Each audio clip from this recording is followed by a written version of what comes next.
2000 years later. Welcome back to my channel. আমি মিঠু, আর আমার চ্যানেলের নাম মিঠু সরকার দাস। আমার চ্যানেলে সবাইকে স্বাগত জানিয়ে আবার একটা ভিডিও নিয়ে চলে এলাম। আশা করি ভিডিওটা তোমাদের ভালো লাগবে। ভালো লাগলে একটা ছোট্ট কমেন্ট করো, লাইক করো। বেশি ভালো লাগলে বন্ধু বান্ধব, তোমাদের আত্মীয় স্বজনের মাঝে কিন্তু শেয়ার করে দিতে পারো। আর যারা তোমাদের অনেক অনেক দূর থেকে দেখছো, এখনও চ্যানেলটাকে সাবস্ক্রাইব করোনি, যদি আমার ভিডিও ভালো লেগে থাকে তাহলে কিন্তু চ্যানেলটাকে সাবস্ক্রাইব করার জন্য অনুরোধ রইল। চলো তাহলে আজকের ভিডিওটা তোমাদের সঙ্গে শেয়ার করি। আর এই কাপড়ের টুকরোটা পরের দিন শেয়ার করব, ঠিক আছে? আজকে নয়। আজকে ভিডিওটা শুরু করেছি ওই সকাল 10টা থেকে। সকালে চা খাওয়াটা তোমাদের সঙ্গে আর শেয়ার করলাম না।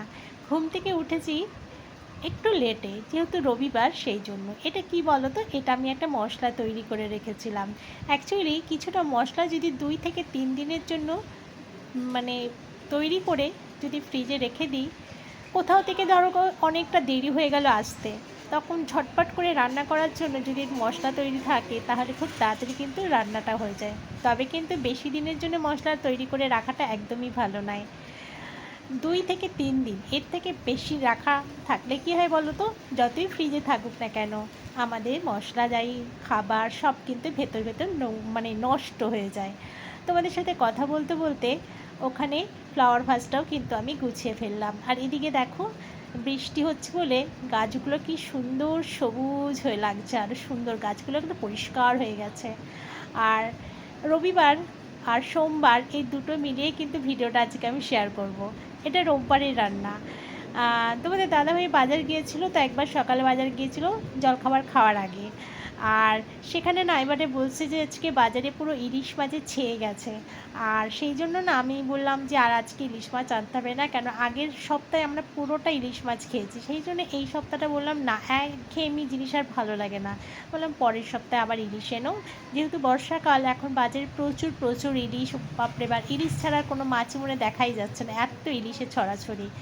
যাই হোক, বললো তাহলে এই সপ্তাহটা আমরা নিরামিষ খাবো। ঠিক আছে, নিরামিষ খাওয়ার মধ্যে যেমন ডিম আছে, ধরো নিরামিষ কেন, ডিম থাকবে, সয়াবিন থাকবে, এগুলো খাবো। মাছটা নাই বা খেলাম। আমি ভাতের মধ্যে একটা উচ্ছে সেদ্ধ দিয়েছি। আমি না প্রতিদিন উচ্ছে সেদ্ধ খাই, কেন বলো তো, আমার একটু সুগার ধরা পড়েছে, সেই জন্য উচ্ছে, গুলঞ্চ এগুলো খেয়ে আমি আর কি কমানোর চেষ্টা করছি, ওষুধ খাই না আমি।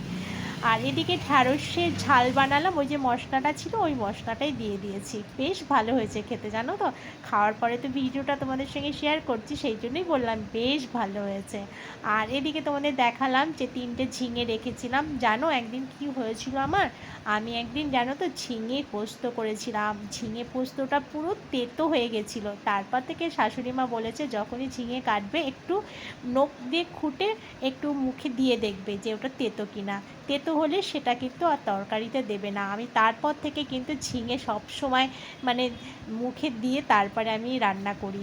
একদিন আমি বুঝে গেছি জানো না, সে পুরো তরকারিটা আমার পুরো বাদ দিতে হয়েছে। হয়তো বলবে যে তেতো তো আমরা উচ্ছেও খাই, কিন্তু তেতো উচ্ছেটা হচ্ছে তেতো আমরা জানি, কিন্তু ঝিঙে তো আর তেতো নয়, সেটা কখনোই খাওয়া যায় না, তাই না বলো? এদিকে রাখো, আমার কিন্তু ঝিঙে আলু পোস্ত কষানো হয়ে গেছে, পোস্তটা দিয়ে দিয়েছি। এতটা পোস্ত দিয়েছি, তোমার দাদাভাই খেতে বসে বললো কি বলো তো, যে পোস্ত তুমি দাওনি? ভাবছি হ্যাঁ, কত পোস্ত দিলাম, বলে আরও পোস্ত দিতে হতো। ও বেশি করে পোস্ত না দিলে ওর একদম ভালো লাগে না। কাঁচা লঙ্কা একটু বেশি করে দিলাম, একটু ঝাল ঝাল হবে, এই লঙ্কাগুলো না প্রচণ্ড ঝাল। তা তোমাদের দেখো আলুগুলো সেদ্ধ হয়ে গেছে, এটা আমি চন্দ্রমুখী আলু দিয়ে করছি, তো বেশ তাড়াতাড়ি নরম হয়ে গেছে। তা আমি আগে জ্যোতি আলু খেতাম, এখন আবার চন্দ্রমুখী খাওয়া ধরেছি। যাই হোক, এদিকে তোমার দাদাভাই আম নিয়ে এসছে। এই আমগুলো মনে হচ্ছে কি ল্যাংড়া আম। দেখো ল্যাংড়া আম কিন্তু এরকম হয় না, ল্যাংড়া আমের কালারটা হলুদ হয়। এখন যে কী আম বুঝি না। যাই হোক, আম তো শেষের পথে, তাই আমি ভালো করে ধুয়ে আমি এগুলো এখন জল ঝরাতে রেখে দেবো। আমগুলো বড্ড শক্ত, 2 দিন না রেখে খেতে পাওয়া যাবে না। যাই হোক, এদিকে আমি শসা কেটে নিয়েছি। আর এটা তো আমার প্রতিদিনের সাথী, শসা আর টক দই। আমার খাবার পাতে না থাকলে আমার খাওয়াটা যেন তো ইনকমপ্লিট থাকে। আর চলো শসাটা আমি ঢেকে রেখে দিই। আর ওদিকে দেখো তোমাদের দাদাভাই আবার সেকেন্ডবার, খাওয়ার আগে একবার গেছি জলখাবার, এখন খাওয়ার পরে জলখাবার গেছে, দেখো দুবার দুবার বাজার গেল, টাটা দিয়ে চলে গেল। আমি বললাম ঠিক আছে, আমি তো ওদিকে পোস্ত হচ্ছে ঢাকা দিয়ে, আমি ও যখন বাইরে বেরিয়ে গেছে একটু ল্যাদ খেয়ে নিই, আর আমি ল্যাদ খেতে ভীষণ ভালোবাসি জানো না তো, কেউ না থাকলে বিছানায় শুয়ে পড়ি। আর তারপর ভাবলাম না ল্যাদ খেলে চলবে না, ও যখন ওদিকে গেছে আমার এদিকে পোস্ত হয়ে গেছে, তো আমার এবারে মাসকাবারিটা হয়নি জানো তো, তার ভাবলাম তাহলে কিছু কয়েকটা জিনিস আমার বাকি আছে নিয়ে আসি গিয়ে। আমি বেরিয়ে পড়লাম ছাতা নিয়ে, আর ও তো ওদিকে গেছে, আমার আর শাশুড়ি মা দুজনেরই জিনিস আনতে হবে, চলে গেলাম। চলো তাহলে দোকানে যাওয়া যাক। প্রচুর মাল, মানে একটা দুটো আনবো ভেবেছিলাম, যতগুলো লিখে নিয়ে গেছি তার থেকে মানে আরও বেশি। আমাকে বলছে কি আপনি এখনও বাড়ি যাননি? আরে না, তোমরা তো দিচ্ছ না, এতগুলো মাল আমি কী করে নিয়ে যাবো। তারপরে ওখান থেকে আবার জানো তো মাল নিয়ে কী করলাম, আমি আবার টোটো ধরে বাড়ি এলাম, অতগুলো তো ব্যাগ ছিঁড়ে পড়ে যাবে। এসে তারপরে কিন্তু আমি আবার কতগুলো জামা কাপড় ছিল, বেশ রোদ উঠলো, ভাবলাম যে কেচে দিই বাবা, না কাচলে পরে এগুলো পরে থাকবে অনেক দিন ধরে। আর আমি না প্রতিদিনই জামা কাপড় প্রতিদিন কাচি না, বৃষ্টি হলে তো আমি একদমই কাচি না। কেন বলো তো, ওই যে গন্ধ হয়ে যায় জামা কাপড়, ওই জন্য আমি রোদ উঠলে তবেই জামা কাপড় কাচি।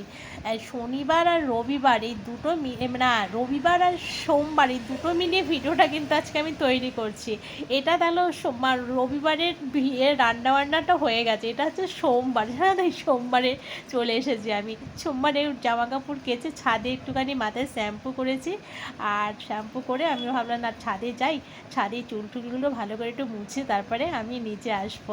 আর সোমবারে রান্নাটা আমি চান করে তারপরে করেছি, আর ওটা আগের রান্নাটা তোমরা দেখলে কিন্তু ওটা রবিবারের রান্না। যাই হোক ঢং করে আবার স্লো পিকচার করে দিয়েছি। এই দেখো এটা হচ্ছে সোমবারের রান্না। সোমবারে এই যে তোমরা ঢ্যাঁড়স ভাজা করেছে, আমার না ঢ্যাঁড়স ভাজতে এত বিরক্ত লাগে না, কি বলো তো, এই ঢ্যাঁড়স ভাজতে গেলে কেমন ফেনা ফেনা হয়ে যায়, বিরক্ত লেগে যায়।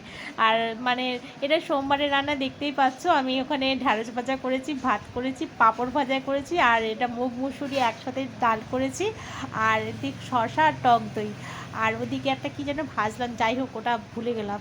এদিকে দেখেছো তোমাদের দাদাভাই, এটা বোম্বে যখন গিয়েছিল, বোম্বে ওখানে ওর সাইকেল চালিয়ে এখন ভিডিও করেছিল, আমি তোমাদের সঙ্গে এটি শেয়ার করে নিলাম। যাই হোক ভালোই লাগছে বলো।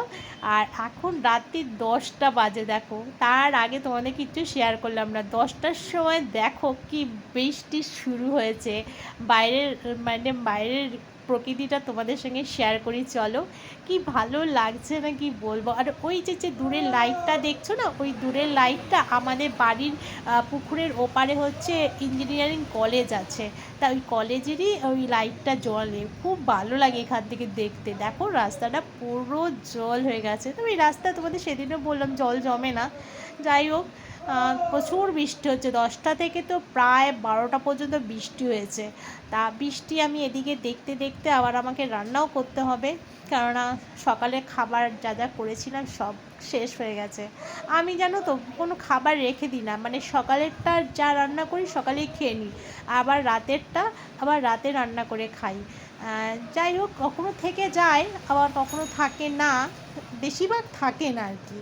আমি যত চেষ্টা করি যাতে না থাকে, মানে রাতে আলু ভাতে ভাত খাবো তাও ঠিক আছে, কিন্তু ওই এক জিনিস খেতে আমার একদম ভালো লাগে না।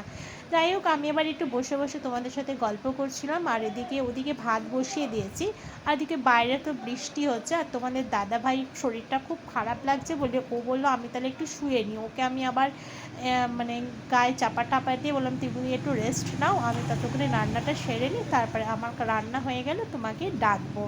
বললো ঠিক আছে, আমি চলো তাহলে আমি রান্না করি তুমি রেস্ট নাও। তা আমি এদিকে তোমাদের সাথে গল্প করতে করতে রান্না করতে শুরু করে দিয়েছি অলরেডি। এখন ঘড়িতে বাজে মোটামুটি 10:30। তা আজকে খেতে একটু লেট হবে, কারণ একটু বিকেলবেলা বেরিয়েছিলাম দুজনে মিলে, সে তার ভিডিও শ্যুট করা হয়নি জানো তো, সব সময় ভিডিও শ্যুট করাও হয় না। চলো কী কী করলাম এবার রাত্রিবেলা, ভাবলাম কি করবো জানি না, দেখো ভাত করে নিয়েছি, ভাত এখনো ফ্যান গালিনি। আর ভাবলাম দুটো ডিম রান্না করে ফেলি, ঝটপট মশলা তৈরি করা ছিল, খুব হালকাভাবে ডিমের ঝোলটা করেছি, তাহলে আজকে খাই আর খেয়ে ঘুমাই। চলো সবাইকে শুভরাত্রি, সবাই খুব খুব খুব ভালো থেকো, টেক কেয়ার।